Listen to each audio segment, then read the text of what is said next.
The morning sun cast long shadows across the rocky hills of Afghanistan as Captain Lisa Walker adjusted her radio headset.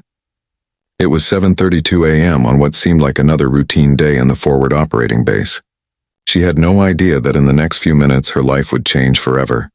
Before we dive in, tell us where in the world are you watching from? If you enjoy stories like this, make sure to hit that subscribe button, because tomorrow's episode is truly mind-blowing. Let's get started. Lisa had been deployed for 8 months, serving as a forward air controller with the 82nd Airborne Division. Her job was simple in theory but deadly in practice: coordinate airstrikes and artillery support for ground troops engaged in combat. She was good at it, maybe too good. The enemy had started to notice. The call came in at 7:41 a.m. Alpha Company was pinned down in a valley 3 miles northeast of their position. Taliban fighters had them surrounded, using the high ground to rain down accurate rifle fire. The soldiers were trapped behind a cluster of mud brick buildings with nowhere to run. Lisa grabbed her gear and headed to the observation post on the hill overlooking the valley. Sergeant Mike Thompson, her radio operator, followed close behind. The observation post was nothing more than a small concrete bunker with a perfect view of the surrounding terrain. It also made them perfect targets. Through her binoculars, Lisa could see the muzzle flashes from the enemy positions. The Taliban had chosen their spots well, using caves and rock formations to hide their shooters. Alpha Company was in serious trouble. She keyed her radio and began coordinating with the Apache helicopters circling overhead. The first strike would target the enemy positions on the eastern ridge. Lisa carefully calculated the coordinates, double-checking every number. One mistake could mean hitting their own people. At 8:15 a.m., the first Hellfire missile screamed across the valley and exploded against the rocks. Lisa watched through her scope as debris rained down from the cave entrance. But the enemy fire didn't stop. If anything, it got worse. That's when she saw him, a lone figure moving between the rocks on the western slope. He was carrying something long and thin, a sniper rifle, and he was looking directly at her position. Lisa tried to duck, but she wasn't fast enough. The bullet hit her in the left side of her head, just above her ear. The impact felt like being hit by a sledgehammer. Her vision went white, then black, then came back in flashes of color and pain. When her sight cleared, she was lying on the concrete floor of the bunker. Blood was running down her face and neck. Sergeant Thompson was shouting something, but the words sounded like they were coming from underwater. Her left ear was completely deaf. The strangest thing was that she could still think clearly. The bullet had hit her skull at an angle, fracturing the bone but not penetrating her brain. It had knocked her unconscious for maybe 30 seconds. But now she was awake and surprisingly alert. Thompson was trying to call for a medical evacuation, but Lisa grabbed his wrist. Through gritted teeth, she managed to speak. The words came out slurred but understandable. Alpha Company was still trapped. They needed her. She pulled herself up to a sitting position, ignoring the waves of nausea and dizziness. Blood was still flowing from the wound, but it wasn't as bad as it looked. Head wounds always bled heavily, even minor ones. And somehow this one wasn't fatal. At 8:27 a.m., Lisa was back on the radio. Her voice was weak but steady. She could see that Alpha Company was taking heavy casualties. 2 soldiers were already down, and the rest were running low on ammunition. The helicopters needed better target information. The next 6 hours became a blur of pain, coordination, and deadly precision. Lisa directed strike after strike against the enemy positions. Each time she raised her binoculars, the pain in her head intensified. Each time she spoke into the radio, she had to fight to keep her words clear. The Taliban sniper was still out there somewhere. Every few minutes, another bullet would crack against the concrete walls of the bunker. He was trying to finish what he started, but Lisa and Thompson kept moving, never staying in one position too long. At 9:45 a.m., Lisa called in an airstrike on a group of fighters trying to flank Alpha Company from the south. The F-16 came in low and fast, dropping a 500-pound bomb that shook the entire valley. When the smoke cleared, the flanking attack had been stopped. But the main force of Taliban fighters was still dug in on the eastern ridge. They had dragged heavy machine guns into the caves, and the helicopter missiles weren't powerful enough to collapse the rocky overhangs protecting them. Lisa made a decision that would save Alpha Company but put herself in even greater danger.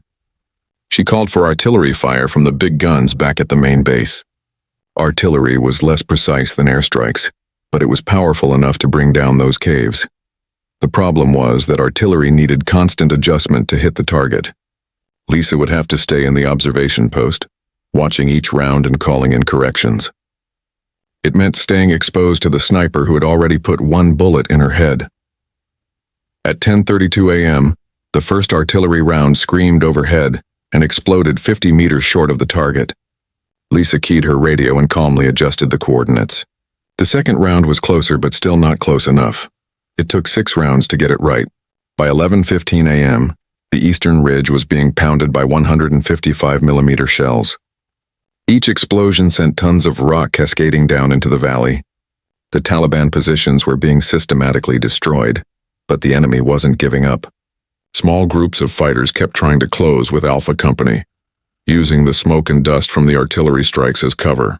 Lisa had to coordinate with both the helicopters and the artillery, making sure they didn't hit each other while keeping the pressure on the enemy. The blood from her head wound had dried into a thick crust on the left side of her face. Her left eye was swollen nearly shut. Every loud noise, every explosion, sent waves of pain through her fractured skull, but she kept working. At 12:07 p.m., Thompson tried again to call for medical evacuation. Lisa waved him off. Alpha Company was starting to move, advancing from building to building as the artillery cleared their path. They were close to breaking out of the trap, but they weren't safe yet. The Taliban had one more surprise waiting. As Alpha Company moved toward the northern exit of the valley, a group of fighters with rocket-propelled grenades opened fire from a hidden position. The first RPG hit the lead vehicle, disabling it and wounding 3 soldiers. Lisa spotted the muzzle flashes and quickly called for helicopter support. But the Apache pilots couldn't get a clear shot without risking the trapped soldiers. The enemy position was too close to Alpha Company's vehicles. That's when Lisa remembered the sniper who had shot her. He was still out there on the western slope, and he had a perfect view of the RPG team. If she could spot him, maybe she could use him. It sounds crazy, but Lisa started making herself visible. She moved to different parts of the bunker, deliberately exposing herself to draw sniper fire. Each shot would give away his position with a muzzle flash. The plan worked. At 12:34 p.m., the sniper took another shot at Lisa. The bullet missed by inches, but Lisa saw exactly where it came from. She immediately called for helicopter fire on that position. The Apache's 30mm cannon tore apart the rocks where the sniper was hiding. But more importantly, the cannon fire was close enough to the RPG team to force them to abandon their position. Alpha Company was able to continue their escape. By 1:15 p.m., the last of Alpha Company's vehicles had cleared the valley. 13 soldiers had been wounded, but none had been killed. The Taliban force had been completely destroyed or scattered. The mission was a success. Only then did Lisa allow Thompson to call for her medical evacuation. She had been directing airstrikes and artillery for 6 hours and 18 minutes with a bullet-fractured skull and a severe concussion. When the medics finally reached her position, they couldn't believe she was still conscious. The helicopter ride to the field hospital was a blur of medical equipment and concerned voices. Lisa kept trying to tell the medics that she was fine, that the wound looked worse than it was.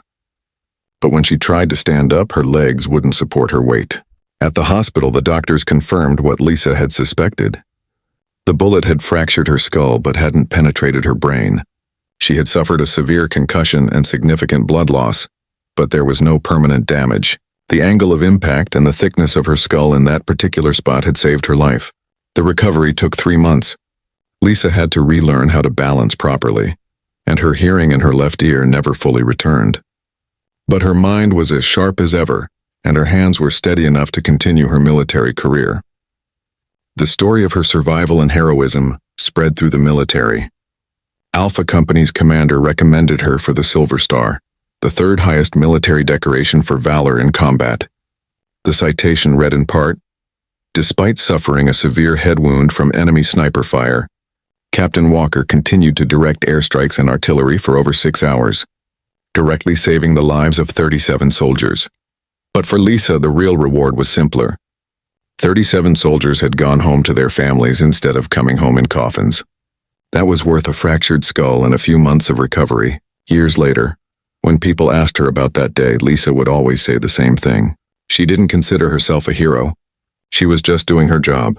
The real heroes were the soldiers of Alpha Company, who fought their way out of an impossible situation with courage and determination. But everyone who heard the story knew better. Not many people could take a sniper's bullet to the head and spend the next 6 hours calmly directing military strikes. Not many people would choose to stay exposed to enemy fire when they could have called for evacuation. Lisa Walker was promoted to major 6 months after returning to duty. She went on to serve 3 more combat deployments, always volunteering for the most dangerous forward positions. She never forgot the lesson she learned in that concrete bunker. Sometimes the most important thing you can do is simply refuse to quit. The Taliban sniper who shot her was never identified. His body was found 3 days later in the rocks where the Apache had fired. In his pocket was a photograph of a woman and 2 small children. Even enemies have families, Lisa realized. War is complicated and heroes don't always wear the same uniform. The observation post where Lisa spent those 6 hours was eventually destroyed by enemy fire during a later battle. But the valley where Alpha Company was trapped is now peaceful. Afghan children play in the same buildings where American soldiers once fought for their lives. War moves on, but the stories remain. And sometimes when new soldiers arrive at that forward operating base, their commanders tell them about Captain Lisa Walker, about how she survived a sniper's bullet and spent 6 hours saving lives while bleeding from a fractured skull. It's a story worth remembering, because it reminds us that courage isn't about being fearless. It's about being afraid but doing the right thing anyway. It's about taking care of your people no matter what happens to you. That's the kind of hero Lisa Walker was. The kind who never considered herself heroic at all.